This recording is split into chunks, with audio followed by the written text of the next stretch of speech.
sentí una presencia imponente a mi lado. Era gigante si lo comparabas conmigo a mis 13 años. Este tipo enorme se mostraba cada vez más enojado, y mientras tanto yo pensaba, no estoy estorbándole o interrumpiendo a nadie, solo le estoy ofreciendo esto a la gente. Me miró fijamente y me dijo, lárgate de aquí de inmediato. No hay almuerzo gratis.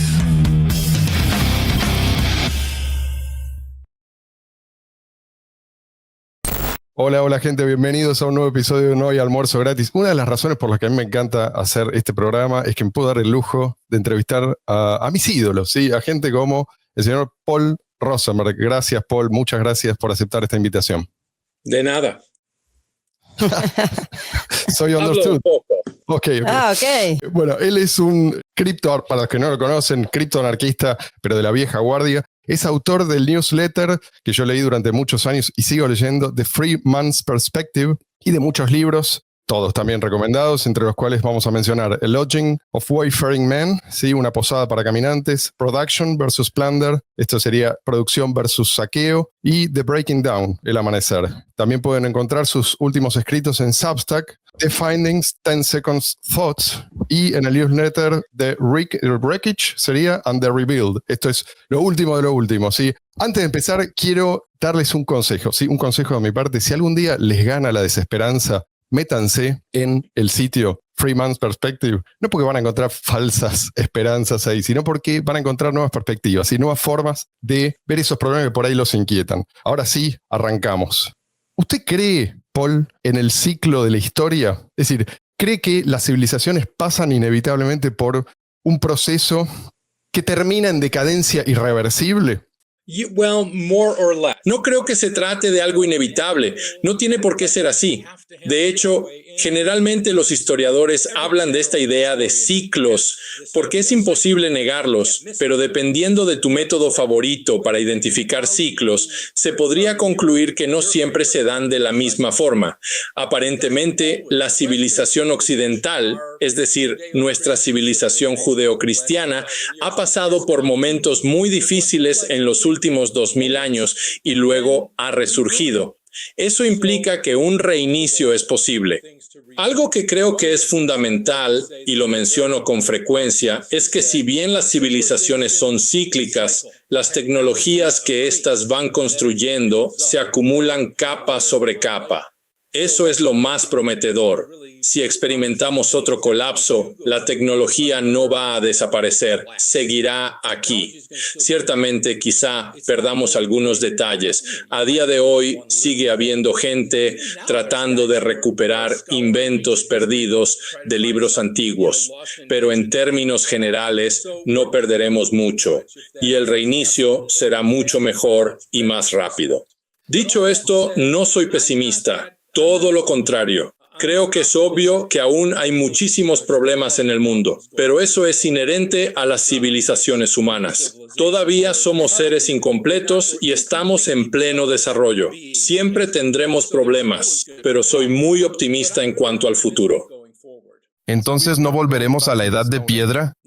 Definitivamente no volveremos a la edad de piedra. Olvídate de esa posibilidad. El verdadero problema del que tendríamos que preocuparnos es la guerra, porque es a través de ella que retrocedemos. Afortunadamente, no retrocedemos por mucho, porque ya sabemos cómo construir cosas. Por ejemplo, si aquí mismo donde vivo me fijo en un radio de unos 30 kilómetros, probablemente podré encontrar 1 millón de personas que saben fabricar refrigeradores, autos o reparar transformadores, entre otras cosas. Ya tenemos ese talento. Los tipos están aquí, quieren trabajar y dicen, hey, soy muy bueno reparando cosas y puedo demostrarlo. Es por eso que, fuera de un contexto de guerra, no me preocupa mucho la posibilidad de una regresión a la edad de piedra.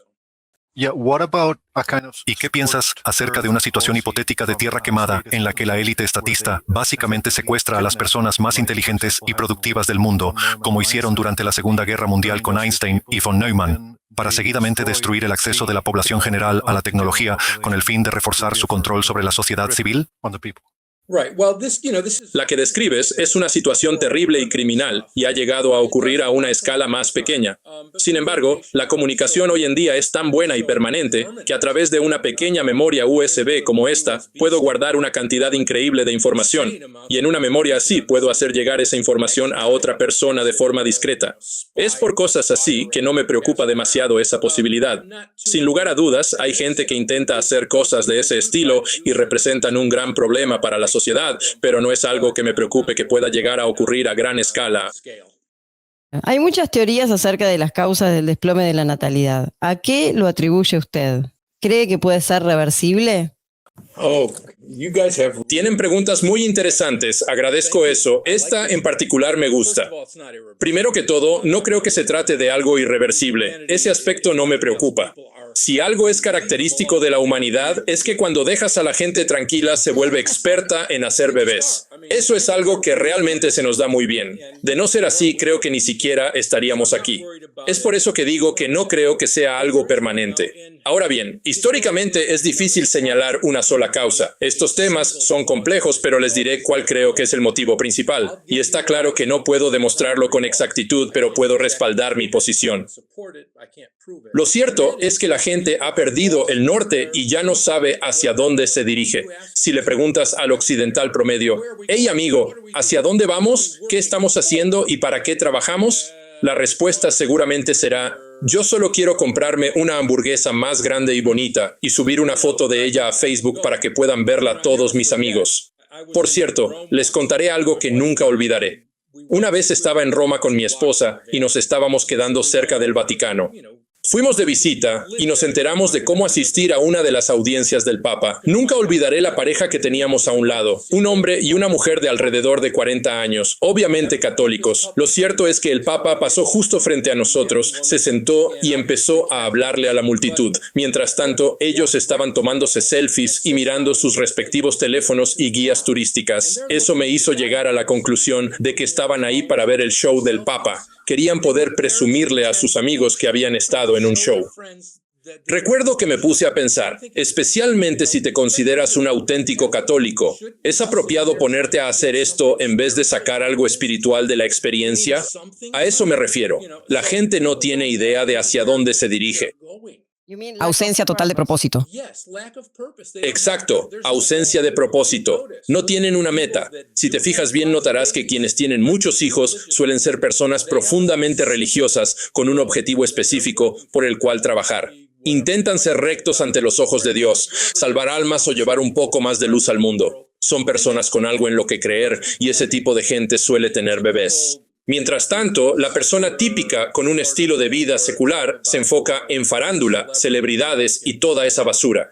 ¿A dónde lleva eso? ¿De qué trata la vida para alguien así? ¿Acaso se trata de conseguir un poco más de esto y de aquello? Bueno, ese tipo de personas suelen no tener hijos. Además, cuando tienes bebés, tu productividad se dispara. Oh my God. Sin duda alguna, yo soy padre y abuelo y puedo dar fe de que esa determinación que tenemos cuando comenzamos a tener hijos, especialmente nosotros los hombres, es de una magnitud totalmente distinta a la que teníamos antes. Empiezas a ver la vida y el mundo de una forma completamente nueva. Desde luego lo mismo aplica para las madres, aunque yo solo puedo dar fe de mi experiencia directa como padre.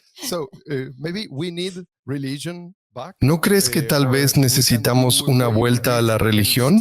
¿O es que podemos prescindir de ella y aún así mantener una civilización funcional y duradera? Fundamentally, la religión es un tema muy amplio del cual es difícil hablar con total exactitud. Pero lo cierto es que necesitas la religión, o al menos algo muy parecido a ella. Lo que no puedes hacer es arrancar la religión de una civilización y no reemplazarla con nada. Y eso es exactamente lo que le ha pasado a Europa, a gran parte de Norteamérica, y también pasa ahora en muchas partes de Sudamérica. No puedes arrancarle a una civilización su corazón y esperar a que todo marche bien, porque eso no pasará. Lo que sucede cuando haces algo así es que comienzan a aparecer ideas disparatadas como el posmodernismo, la deconstrucción y la teoría crítica. Todas ellas son en la práctica ideas suicidas. Básicamente tienes a gente en oficinas muy elegantes, vistiendo trajes caros y con el cabello prolijamente cortado, dirigiendo departamentos académicos y tratando de convencer a los universitarios de que nada puede ser probado o realmente conocible, y pretenden lograrlo mientras usan las mismas palabras que en el fondo afirman que no tienen relevancia. Eso es absurdo. A mí me gustan los principios judeocristianos. No me refiero al dogma, sino a los principios. Son sumamente buenos y son aquello que hizo a la civilización occidental mucho mejor de lo que fue cualquier otra en la historia de la humanidad. ¿Estamos hablando de una civilización perfecta?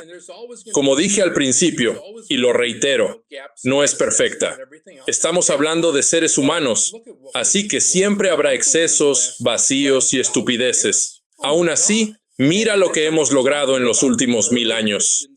Eso sin mencionar que los primeros cristianos abolieron la esclavitud por primera vez en la historia de la humanidad. La esclavitud jamás volvió a Europa y solo llegó a América porque aquí no había cristianos. En cuanto hubo una concentración suficiente de ellos, también fue abolida aquí. ¿Fue perfecto? No. Se cometieron muchas tonterías, pero la civilización occidental ha sido magnífica. Es un cuerpo teórico tan grande que es difícil comentar sobre aspectos específicos. Pero hay partes con las que no concuerdo que creo que deberían arreglarse o evolucionar. Lo cierto es que prescindir totalmente de la religión es una locura. What about the unbelievers? ¿Y qué pasa con los incrédulos? Esa gente que no cree y que de hecho no puede creer. ¿Es posible para ese tipo de personas reemplazar la religión con buena filosofía? Oh, I think it is possible, sure. Creo que eso en efecto es posible. No es lo que suele pasar, pero es fundamentalmente posible. Hay ateos que son muy buenas personas. De hecho, tengo muchos amigos que son prueba de ello, y mis padres son un ejemplo también. Recuerdo que cuando yo era niño eran ateos, aunque con el tiempo dejaron de serlo. No quisiera ensañarme en contra de las personas ateas, pero todo aquel con una vida pública que no sea ateo ha tenido problemas con ellos, porque a muchos les encanta atacar y derribar cualquier cosa que no vean como propia. No quiero abordar esto como si todo se redujese a eso, además de que muchísimos ateos se comportan de esa manera porque tienen cierto resentimiento hacia alguna religión en particular, hacia alguna persona religiosa e incluso debido a una idea que realmente llegó a lastimarlos. Ese probablemente sea el caso de la mayoría de los ateos más radicales. Lo que quiero decir es que muchas veces no se trata de algo que se estén inventando, sino que tienen motivos válidos para sentirse infelices en lo relacionado a la religión. Pero a veces desarrollan toda su personalidad en torno a eso, y eso es parte del problema. En conclusión, creo que si realmente te tomas en serio la filosofía, puedes llegar a ser una persona decente. Lo gracioso de eso, sin embargo, es que si lo haces, al final te darás cuenta de que tu filosofía se acopla muy bien con las enseñanzas de Jesús. Yo he disfrutado mucho de tanto de sus libros como de sus artículos acerca de distintas etapas de la historia. ¿Qué otra etapa de la historia usted cree que nos puede servir para entender y quizás para enfrentar los problemas actuales? Okay. Algunos de los periodos más interesantes de la historia forman parte de las llamadas épocas de oscurantismo. Ese nombre me parece pésimo. Es una etiqueta llena de mentiras inventadas durante la Ilustración para quedar ellos como los grandes héroes que nos sacaron de las tinieblas. Esas épocas no fueron oscuras, excepto para los gobernantes, porque en ellas básicamente no había nadie al mando. Puedes aprender mucho estudiando lo que hoy llamamos antigüedad tardía. Hay historiadores excelentes como Peter Brown, Chris Wickham o Paul Johnson que han escrito cosas fascinantes al respecto. De estas épocas puedes aprender mucho porque son periodos de reinicio en los que te das cuenta de que el sistema de gobierno colapsó. Un primer caso bien documentado es la llamada Edad Oscura de los griegos. Los gobiernos del mundo antiguo colapsaron alrededor del 1200 a.C. Todas las civilizaciones del este del Mediterráneo, para su época las más importantes, colapsaron en apenas 50 años, y la mayoría de ellas terminaron reducidas a cenizas. Egipto apenas sobrevivió y nunca volvió a ser el gran gigante que fue. Cuando ves cómo tanto en esa época como en la Edad Oscura de Europa, el poder se fragmenta hasta llegar al nivel familiar, descubres momentos muy interesantes para entender cómo todo se reinicia y se vuelve a armar. Otro tema fascinante, aunque los libros sobre ellos están desapareciendo, son los fenicios. Fueron una civilización comercial que duró muchísimo tiempo. Sabían defenderse, pero eran esencialmente pacíficos. Si te dedicas a rastrear el origen de las cosas, en muchísimos casos encontrarás a un fenicio al principio del proceso. Por eso creo que los fenicios se merecen un lugar entre los periodos más interesantes de la historia. What you say is dear to my heart. Lo que usted menciona me llega al corazón, no solo por los españoles que detuvieron los sacrificios humanos en América, el continente del que provengo, sino también porque el nombre de España proviene de la palabra fenicia, Hispania, que significa tierra de conejos. Por otro lado, quisiera retomar algo que usted mencionó recientemente. ¿Cuál es su relación personal con las enseñanzas y la cosmovisión de Jesús de Nazaret? Oh, well, I'm a big fan. Soy un gran admirador suyo. El problema con las enseñanzas de Jesús es llegar a determinar con precisión qué fue lo que dijo y enseñó, porque se ha construido demasiado a su alrededor. Y por favor, le digo esto a todos los cristianos que me escuchan, no vayan a pensar que intento desmantelar algo, porque no es mi objetivo. Estoy tratando de ser directo y honesto al respecto. Si te fijas en la doctrina de las iglesias, es decir, si observas las declaraciones de fe de las distintas denominaciones, los principales dogmas de fe son cosas que Jesús nunca mencionó. Por ejemplo, creemos que Jesús nació de una virgen. Él nunca dijo una palabra sobre eso. Si tú lo crees, a él no parece importarle. Creemos en la Santísima Trinidad. Jesús nunca dijo nada al respecto. Podrías hacer un trabajo extremo de ingeniería teológica para intentar extraerlo de algún pasaje en Juan, pero él realmente no dijo eso. Asimismo sobre otras cosas.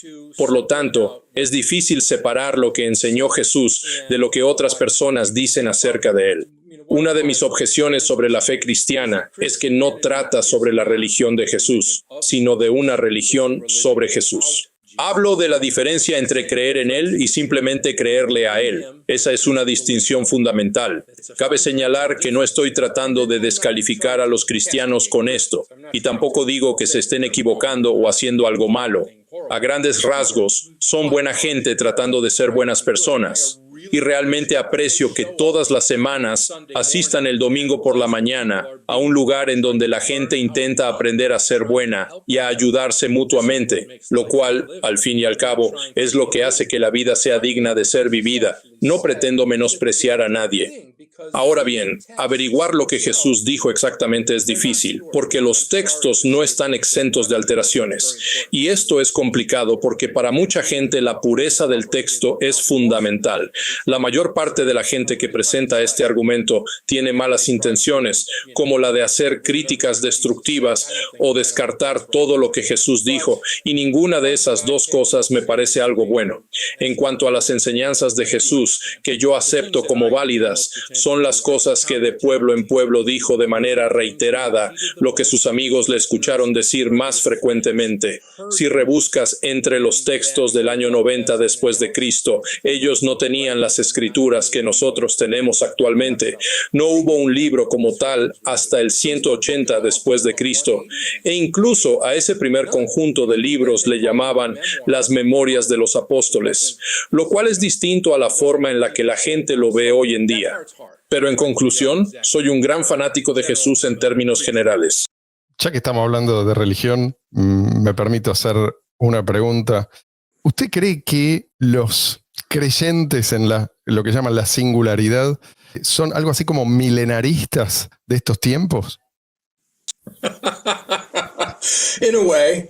Claro, en cierto sentido. En cierta forma se podría decir que soy un tecno-optimista. Hay tecnologías que no me gustan, pero aún así sigo siendo optimista. En mi experiencia, quienes están metidos en esto de la singularidad y temas afines, en gran medida son personas que le temen a la idea de morir, personas que construyen sus aspiraciones en torno a eso. No quiero sonar injusto o grosero al decir esto. Solo quiero explicarme de la mejor forma posible. Y sé que no es del todo justo mencionarlo. Me disculpo en caso de estar cometiendo un error, pero veo mucho de eso ahí. Como mínimo creo que es un factor importante de ese fenómeno. Hablando de tecnología, entonces, Sí. perdón, con respecto a la inteligencia artificial, esto no podemos dejar de hacer esta pregunta. ¿Usted cree que el progreso en la inteligencia artificial se está como aproximando a una meseta y luego va a ser difícil superar esa meseta? ¿O esto recién empieza? Todavía no tengo información suficiente como para dar un veredicto. Por el momento no me preocupa. Lo que me preocupa es que la gente dependa demasiado de esa tecnología. Todo esto comenzó con Facebook y los teléfonos diseñados para captar tu atención. Hay personas que revisan su celular cientos de veces al día. Eso es profundamente insano. Los seres humanos necesitamos tiempo para ser creativos y expresarnos de manera efectiva, y no podemos estar teniendo interrupciones todo el tiempo. A veces me preocupa ese aspecto porque tienes a Facebook y a todas esas otras redes sociales cuyo propósito es adueñarse de tu cerebro y no soltarlo. Y vaya que son expertos en eso. Contratan a profesionales para conseguirlo y les pagan muy bien por ello. Si a eso le sumas los teléfonos diseñados para alimentar ese ciclo y les añades inteligencia artificial, cuando te das cuenta tu mejor amigo es un asistente de voz y eres incapaz de desarrollar habilidades para interactuar con el mundo real. Eso implica que te pierdes lo que al fin y al cabo es lo más enriquecedor y duradero en la vida. Cuando los seres humanos socializamos, plantamos semillas en los demás todo el tiempo. Eso no ocurre cuando dependes de la inteligencia artificial. Esa es la parte que me preocupa. Si te soy sincero, yo nunca he usado la inteligencia artificial. Considero que no la necesito. Alguien podría llegar a preguntarme si la usaría para escribir código si fuera programador. Probablemente sí. Podría usarla como una herramienta porque te ahorra muchísimo tiempo. Por otro lado, no creo que represente un gran problema a largo plazo, dado que la humanidad también tiene cierta tendencia a sobreponerse ante sus adicciones. Entonces, ¿no crees que de alguna forma podría llegar a ser autoconsciente? No lo creo, me parece que su estructura es muy distinta. Eso no me preocupa demasiado. Al fin y al cabo, solo tendría que desconectarla. Ok, Seba. Aprovechando que estamos tocando temas tecnológicos, ¿qué opinas del proyecto OpenBSD? No lo he revisado desde hace bastante tiempo, pero en términos generales puedo decir que soy partidario de las mismas ideas. Me gustan las cosas de ese tipo, pero justo ahora creo que no cuento con la información suficiente como para hacer un comentario inteligente al respecto. Marian. El progreso científico-técnico no se ha visto necesariamente acompañado por el progreso moral. ¿Tiene solución este problema o estamos condenados a seguir comportándonos como monos con ametralladoras?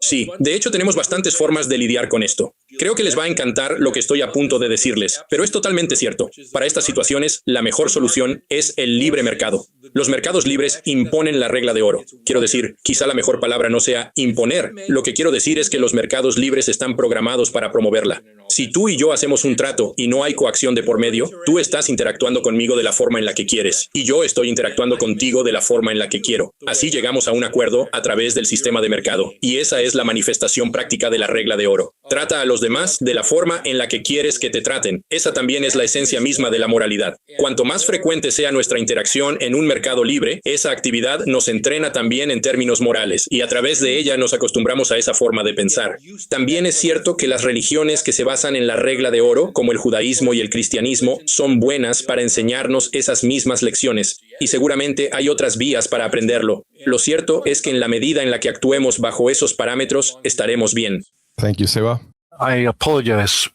Dejando de lado la categoría de theft by trick, hurto por engaño, es decir, la transferencia involuntaria de propiedad, y descartando también la agresión física, quisiera preguntarle sobre lo siguiente. Usted habla de libre mercado como solución, pero estudiando Derecho, aprendí que uno de los grandes retos a los que nos enfrentamos es la asimetría de información en el contexto de la teoría de juegos, que es lo que se da cuando algunos participantes en un libre mercado operan sacando provecho de la ignorancia parcial de otros participantes.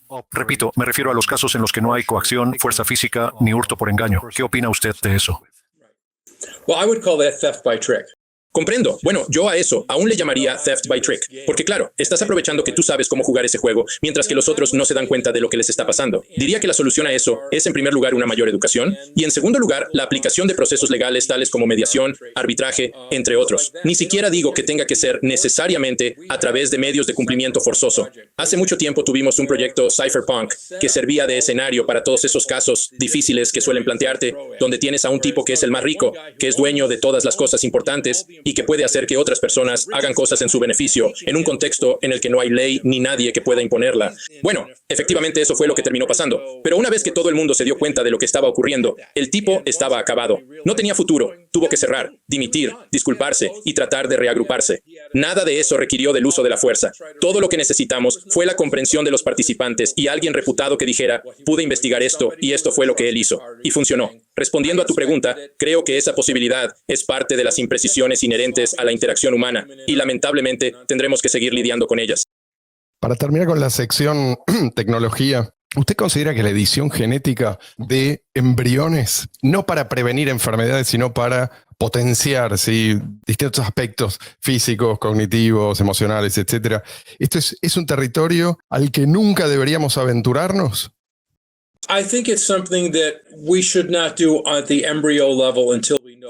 Creo que eso no es algo que debamos tocar a nivel embrionario hasta que sepamos qué demonios estamos haciendo.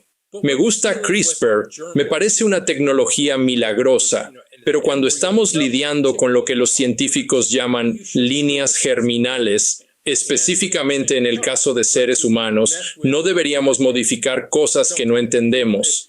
Tenemos un conocimiento parcial sobre ello, pero algo que simplemente no hay que hacer es jugar con la genética de los bebés.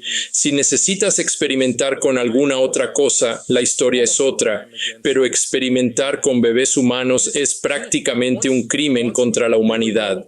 Una vez que sepamos realmente lo que estamos haciendo, quienes deberían poder decidir serían los padres, pero justo ahora, a pesar de que hemos aprendido muchísimo, estamos extremadamente lejos de entender realmente cómo interactúan los genes.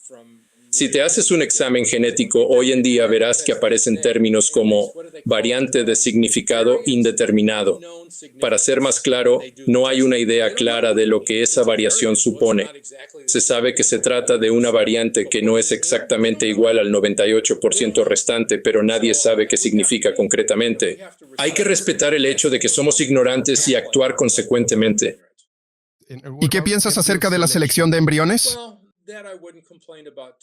No tengo demasiado que objetar al respecto. Si estás haciendo fertilización in vitro y tienes 4 embriones y te parece que uno de ellos es el mejor candidato, escoges ese. Todos estos escenarios plantean circunstancias difíciles y cuando te enfrentas a ese tipo de circunstancias tienes que dejar que decidan los padres. La mayoría de los padres van a tomar decisiones bastante buenas. Algunos podrían tomar malas decisiones, pero esa posibilidad forma parte de la vida. Tienes que dejar tales decisiones en manos de los padres porque no hay nadie en el planeta Tierra que vaya a ser más consistentemente benevolente con un niño que sus propios padres. Nunca encontrarás a nadie con una tendencia mayor a la benevolencia.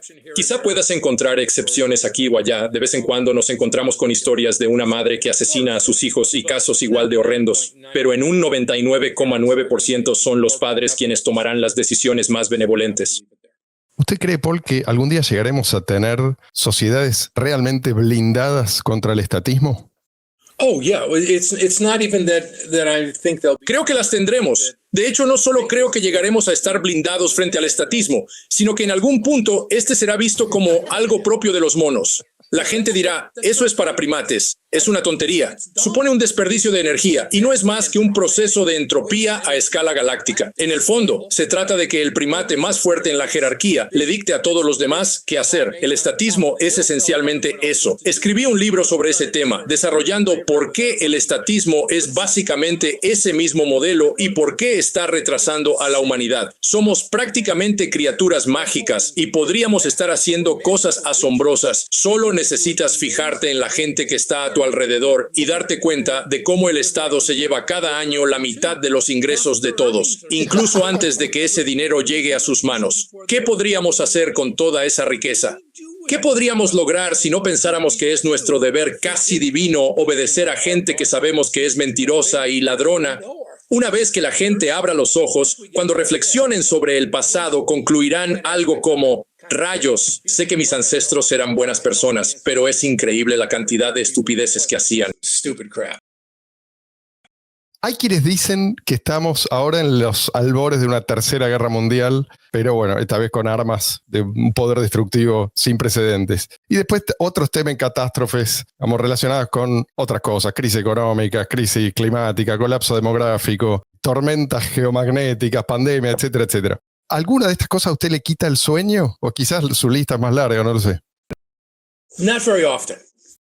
Para serte sincero, casi no me preocupo por ello. Todas estas son historias apocalípticas, y como bien sabes, las historias apocalípticas se venden muy bien. Mira todas las películas de ese tipo que se hacen. La gente va al cine a ver al mundo explotar, meteoritos chocar y cosas así. Es cierto que existen riesgos reales, como la posibilidad de guerras y tecnologías bélicas terribles. Y por supuesto, que hay preocupaciones legítimas sobre muchas de esas cosas. Pero es innegable que los escenarios apocalípticos se venden muy bien. Yo no reviso las noticias con tanta frecuencia. Lo hago en un momento concreto por tiempo limitado y de forma intermitente, algo así como una vez a la semana. Los noticieros están llenos de historias sobre qué se supone que alguien hará o sobre qué dijeron que harían en el futuro. Se trata de toda una tormenta de miedo. En mi boletín, Wreckage and Rebuild, me guío por lo que realmente pasó en vez de por un intento de adivinar qué es lo que podría pasar. No hago una narración diciendo que si hacen esto, luego harán aquello, porque ya hay demasiado de eso en el mundo. En términos generales, no me preocupa tanto el futuro, porque aunque lo más seguro es que habrán problemas reales, probablemente también serán locales y temporales. Lo que más me inquieta son los parásitos vampíricos como Facebook, Google y demás, los cuales están robando el excedente cognitivo de la humanidad en nombre de las cuentas gratuitas. Representan una adicción para la gente. Cuando yo era niño, y tengan en cuenta que soy mayor que ustedes, todo el mundo en los Estados Unidos fumaba. Podías ver cigarrillos en todas partes. Tenía una tía que fumaba 3 cajetillas de cigarrillos al día, una cantidad increíble. En comparación a eso, ahora casi nadie fuma. No sabría decirles cuándo fue la última vez que vi a alguien fumando en público. De hecho, haciendo memoria, creo que la última vez que lo presencié fue hace varios años. Tal vez sea porque no salgo tanto como otras personas y porque no voy a bares, pero aún así es algo que simplemente ya no se ve como antes. En aquel entonces, había gente que advertía a los demás. Hey amigos, fumar es realmente malo, le hace daño a sus pulmones y a sus corazones. Si fuman, morirán jóvenes. Por favor, no lo hagan. Recuerdo que los llamaban fanáticos de la salud, pero esos fanáticos resultaron tener razón. Mi tía, por ejemplo, terminó muriendo de cáncer de pulmón. Creo que estamos en la misma situación con las redes sociales y los teléfonos inteligentes, y también creo que la gente lo terminará superando, y que hasta cierto punto ya lo estamos haciendo. Lo que sí me preocupa un poco es que ahora esas cosas se estén combinando con inteligencia artificial y técnicas de Big Data, la cual implica una forma muy particular de procesar todos esos datos. Cuando agregas esos dos factores, y si esto sigue creciendo de forma indefinida sin dar marcha atrás, eso nos lleva a un problema. ¿Seba? ¿Cómo te llegaste a interesar en la economía? Eres un defensor del libre mercado. Aún así, parece que tienes una perspectiva algo distinta sobre el tema.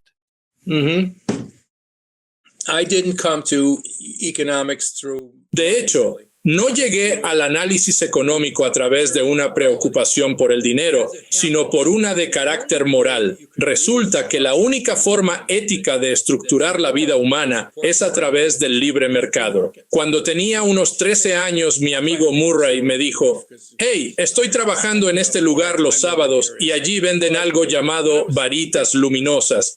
Quizá ya las hayan visto, me refiero a esas que agitan en los conciertos. Se llamaban Solum, nunca lo olvidaré. Eso fue en 1970, cuando recién estaban saliendo al mercado. A Murray y a mí se nos ocurrió una idea genial. Compraríamos un montón de ellas, ya que él tenía la posibilidad de adquirirlas casi gratis, y las venderíamos en conciertos de rock. Sonaba como una idea increíble. Llenamos unas bolsas, como esas que usaban los repartidores de periódicos antes, nos subimos al autobús y fuimos a un lugar cercano donde se llevaban a cabo conciertos. Me paré frente a la gente, levantaba las varitas y decía: Hola, varitas luminosas, son geniales, lleven una. Era algo que nadie había hecho antes, por lo que la gente nos miraba diciendo, ¿qué me está mostrando este niño? Vaya, parece algo interesante. Era algo novedoso y nadie parecía saber qué eran. Las vendíamos por $1 cada una y llegamos a vender varias de ellas. De pronto, mientras aún estábamos ahí, sentí una presencia imponente a mi lado. Era un oficial de policía. Era gigante si lo comparabas conmigo a mis 13 años. Me miró fijamente y me dijo, ¿tienes permiso para hacer eso? Yo sabía lo que era un permiso, pero sinceramente habría estado igual de confundido si me hubiera hablado en griego. Le respondí, ¿a qué se refiere? Y él dijo, ¿tienes permiso para vender aquí? Este tipo enorme se mostraba cada vez más enojado, y mientras tanto yo pensaba, solo estoy aquí, a un lado, sin molestar a nadie. No estoy estorbándole o interrumpiendo a nadie. Solo le estoy ofreciendo esto a la gente. Entonces él me dijo, si no tienes un permiso para vender eso, lárgate de aquí de inmediato. Y lo dijo de forma agresiva. Él era un hombre adulto y yo era un niño de 13 años. Así que Murray y yo tuvimos que empacar todo e irnos de ahí. Lo que no salió de mi mente fue ese pensamiento. No estaba molestando a nadie ni haciendo nada malo. Y sin embargo, este hombre me dice violentamente que no puedo hacerlo sin un papel ridículo que es imposible de obtener para un niño de 13 años. Eso me marcó, y un par de años después leí el preámbulo de la Declaración de Independencia de los Estados Unidos de América. Si no lo han leído, creo que deberían hacerlo. Al menos deberían leer los primeros párrafos. Cuando en el curso de los acontecimientos humanos, Exacto, me refiero a esa parte. Eso simplemente me confirmó que todos deberían poder hacer lo que se les dé la gana, a menos que estén molestando a otra persona. Eso es lo justo. De modo que esos dos eventos se quedaron grabados en mi mente, y fue siguiendo ese camino como llegué a la economía de libre mercado. ¿Qué cree usted que deberíamos estar haciendo para contribuir a la causa de la libertad hoy en día? Oh boy. Lo que uno debe hacer es tratar de desarrollar una visión de aquello que uno quiere y decirle a otras personas que tienen razón al querer vivir de la manera en la que prefieran, que está bien que cada persona pueda hacer aquello que le venga en gana siempre y cuando no le esté haciendo daño a un tercero. Estas son cosas que uno aprende desde niño. No es necesario memorizar sistemas éticos complejos y difíciles de aplicar, ni tampoco someterse al yugo de otros. Tampoco es correcto que ciertas personas importantes nos dicten lo que tenemos que hacer. Esto es algo que tenemos que transmitirle a quienes están a nuestro alrededor, que la creatividad crece dentro de nosotros, del mismo modo que las cosas bellas de la vida, las cuales no descienden sobre nosotros de algún otro lado, sino que brotan de nuestro interior. Nosotros, la gente productiva del mundo, camioneros, enfermeras, emprendedores, electricistas, fontaneros, agricultores, entre muchas otras tareas, somos quienes hacemos del mundo un lugar mejor. Y no deberíamos pensar que le debemos explicaciones a un tipo con traje y corbata que vive aislado en su casa repleta de mármol. Lo que nosotros hacemos mejora el mundo, y tenemos que aceptar que tenemos la razón y que nuestra forma de ser es acertada. Deberíamos tener la expectativa de vivir la vida que nos parezca. Por lo demás, me gusta el Bitcoin, el oro, la educación en casa y todo ese tipo de cosas. Pero lo más fundamental de todo es que la gente entienda que la productividad es lo que da como resultado que el mundo mejore. Tienes que ser productivo, tienes que ser moral, ama a tu familia y ama a tu prójimo. Esas cosas son suficientes, y si aplicamos eso, el mundo cambiará rápidamente. Última pregunta, Seba. Thank you, I still have something up my sleeve. Gracias, Marcelo. Qué conveniente, porque todavía tengo una pregunta bajo la manga. Paul, fuiste uno de los cypherpunks originales y operaste una red de anonimato durante años, pero también pareces estar de acuerdo con lo que ha pasado con Bitcoin BTC. ¿Podrías explicarnos cómo concilias ambas cosas? Yes, happy to. When Bitcoin began, we all wanted anonymous digital cash. Sí, con mucho gusto. Cuando Bitcoin comenzó, todos queríamos dinero en efectivo anónimo digital. Esa era la meta a la que queríamos llegar. De hecho, sigo queriendo eso. Pero el mundo ha decidido que Bitcoin es, ante todo, una reserva de valor. Y funciona de forma maravillosa como reserva de valor. No se equivocan en eso. ¿Eso dificultó un poco el progreso hacia un dinero en efectivo digital y anónimo? En mi opinión, sí, lo dificultó. Pero lo cierto es que seguimos aquí y aún podemos hacer todo tipo de cosas para mejorarlo. Además, ya tenemos muy buenas formas de efectivo anónimo digital, Monero, Zcash, si sabes usarlo de la manera correcta, y varios otros que son bastante buenos. Por otro lado, la Lightning Network ayuda a Bitcoin a ser mucho más privado. La gente es rígida y adopta posturas de tipo, hey, hay un problema con esto y otro con aquello. Vale, muy bien. La cuestión es, ¿te vas a quedar ahí sentado quejándote o te vas a levantar a arreglarlo? Arregla el problema. Así que, como les decía, el mundo decidió que Bitcoin es una reserva de valor. El suelo se mueve bajo nuestros pies, pero aquí estamos. Usémoslo. Toma lo que hay y úsalo. Mi problema cuando se dio la gran separación durante el fork no tiene nada que ver con Bitcoin Cash. De hecho, me encanta Bitcoin Cash. Seguramente debo tener algo de BCH en algún lado. De hecho, estoy bastante seguro de tener un poco. Conozco a varios simpatizantes de Bitcoin Cash y de hecho me caen muy bien. Algunos de mis mejores amigos están completamente involucrados con Bitcoin Cash y los amo. El problema que tuve con Bitcoin Cash fue algo que ocurrió al principio. La batalla de egos y ese tipo de cosas en serio llegaron a hartarme. Un tipo llegó a decir algo como, hey, a partir de ahora simplemente me volveré el dictador benevolente de Bitcoin. Y a partir de ese momento me cansé y dije, bueno amigos, para mí esto fue todo. Personalmente, hasta aquí llegué. Sorry. That guy. En cuanto a ese tipo, nos separamos de él. Ya no está en Bitcoin Cash, se fue a otra rama. Lo menciono solo para que lo sepas. A Mauri. Ok. Oh, de acuerdo. Gracias por decírmelo, porque no he estado muy al tanto. Pero me gusta Bitcoin Cash y quiero que le vaya muy bien. Sin embargo, tengo que aceptar que el mundo decidió que Bitcoin sea principalmente una reserva de valor. Y mi respuesta a eso es que estoy bien con ello. He decidido que a partir de ahí quiero seguir hackeando hacia adelante.